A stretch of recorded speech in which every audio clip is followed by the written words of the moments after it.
బుద్ధి సరిలేదు.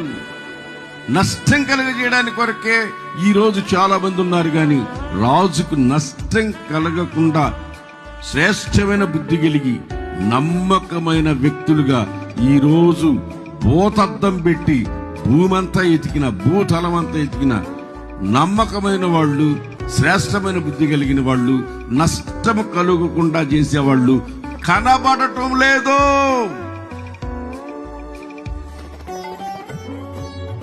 ఏదైనా పని చేయరా అని అప్పగిస్తే 100 రూపాయల పనికి కింద పడి చెయ్యో కాలు ఎరగొట్టుకొని 10,000 ఖర్చు పెట్టిస్తాడు మన దగ్గర. దాని బదులు కూలోళ్ళు పెట్టి చేపిస్తే 500 రూపాయలతో పని అయిపోయేది. నేను చేస్తాను ముందుకొచ్చి కింద పడి కాలు ఎరకు నష్టం కలిగి చేసే పని